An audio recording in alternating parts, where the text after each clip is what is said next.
ఆ క్రమంలో అయ్యప్ప శనిదేవుణ్ణి ఈ విధంగా ప్రశ్నించాడు. శనిదేవా, నీవు ఎందుకు మానవులను ఈ విధంగా పట్టి పీడిస్తావు? ఎందుకు వారిని అష్టకష్టాలకు గురి చేస్తావు? ఎందుకు ఇలా చేస్తావు?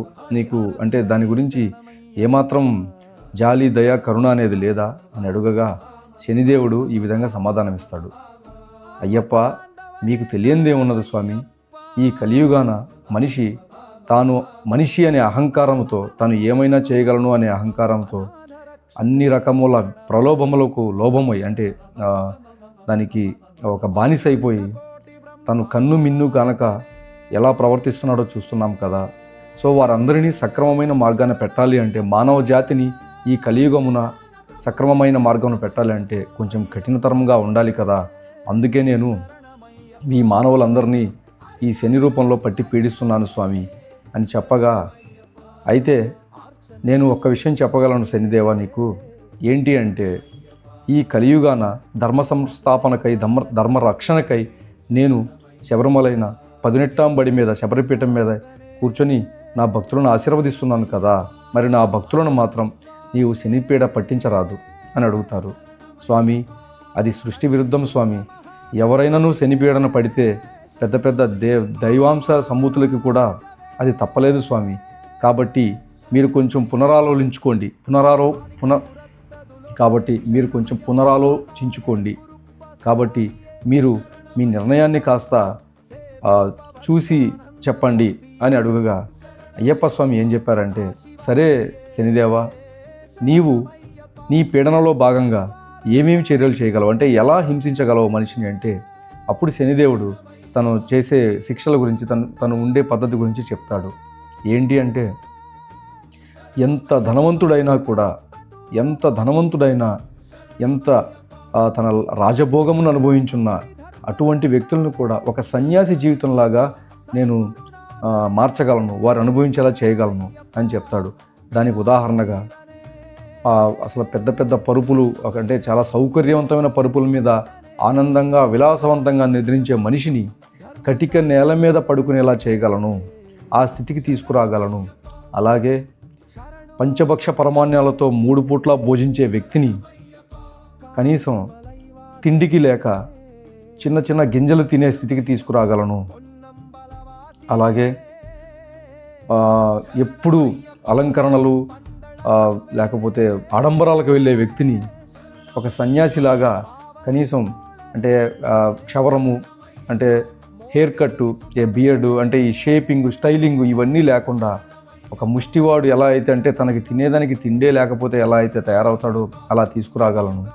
అట్ ది సేమ్ టైం కామక్రోధ లోభమోహములన్నిటిలోకి, అంటే మనిషి తన విలాసవంతమైన జీవితానికి కనీసం నోచుకోని విధంగా నేను చేయగలను. అది ఎంత డబ్బున్న వ్యక్తినైనా.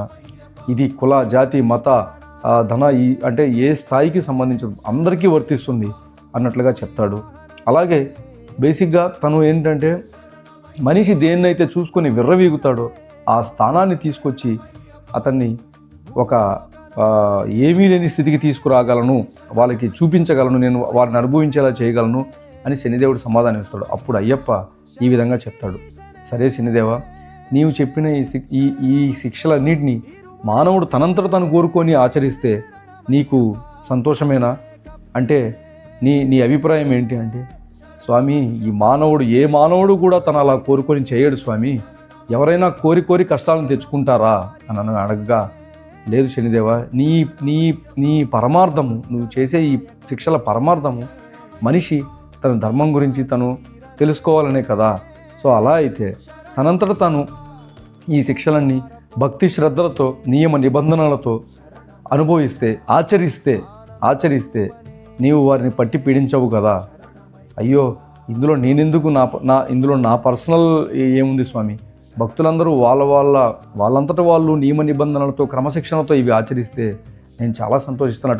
అటువంటి వాళ్ళ జోలికి నేను వెళ్ళను. వాళ్ళే కాదు, వాళ్ళ కుటుంబ సభ్యులను కూడా నేను వేధించను అని చెప్పగా అయ్యప్ప అప్పుడు చెప్తాడు, సో ఎవరైతే అయ్యప్ప దీక్ష తీసుకొని మండల కాలం పాటు ఈ అయ్యప్ప మాలలో ఉన్న నియమ నిబంధనలు, కఠినతరమైన నియమ నిబంధనలు, అంటే ఎంత డబ్బున్న వ్యక్తి అయినా, ఎంత ఖర్చు పెట్టగల వ్యక్తి అయినా, ఎటువంటి బట్టలు వేసుకునే గలిగిన వ్యక్తి అయినా కూడా శనిదేవుడికి ఇష్టమైన నల్ల బట్టలు మాత్రమే ధరించి ఒక సన్యాసిలాగా విభూదులు చందన కుంకుమలు పూసుకొని, అంటే ఈ క్షవరాలు ఇవన్నీ లేకుండా చేసుకొని, అంటే తను ఒక సన్యాసి జీవితంలాగా బతికి, అలాగే మూడు పూట్ల తినే వ్యక్తి కూడా కేవలం అల్పాహారం, అది కూడా స్వామి ప్రసాదం ఒక్క పూట మాత్రమే తిని ఆడంబరాలు లేని నిరాడంబరమైన జీవితం, అలాగే సొంత భార్యను కూడా తల్లిలాగా చూసుకొని మహాశక్తిలాగా చూసుకొని ఎటువంటి ఆడంబరాలు విలాసాలు లేకుండా ఒక సాధారణమైన సన్యాసి జీవితంగా స్వామి నామస్మరణే ధ్యేయంగా నా మండల కాలం పాటు పూజించి జీవించి ఆ దీక్షను పూర్తి చేసి స్వామి దర్శనం కావించి వచ్చిన ఎడల వారికి జీవితంలో శనిపీడన అనేదే ఉండబోదు, ఉండరాదు. అదే అయ్యప్ప స్వామి శనిదేవుడిని కోరుకున్నది. శనిదేవుడు కూడా మిక్కిలి సంతోషించి ఈ కలియుగమున ఇటువంటి వ్రతాలు కోరి మానవుడు చేసి తన ఆ విలాసాలు, ఆ భోగాలు, తన అహంకారం అన్నీ వదిలిపెట్టి భక్తి శ్రద్ధలతో ఎవరైతే ఉంటారో వారికి ఖచ్చితంగా మంచి జరుగుతుంది. శనిదేవుడు వారిని ఎటువంటి పీడలకు గురి చేయడు. అండ్ వాళ్ళ కుటుంబ సభ్యులు కూడా చాలా ఆనందంగా ఉంటారు. అది మన అయ్యప్ప స్వామి దీక్ష వల్ల మొదట సాధ్యమైంది. సో కాబట్టి ఈ పవిత్రమైన ఈ శని పూర్ణిమ రోజున ఈ అయ్యప్ప భక్తులు ఎవరైతే ఈ దీక్షను పూర్తి చేస్తున్నారో వారందరికీ శుభాభినందనలు తెలుపుకుంటూ, స్వామియే శరణం అయ్యప్ప స్వామి దీవెనలు మనందరి మీద ఉండాలని కోరుకుంటూ, స్వామి శరణం.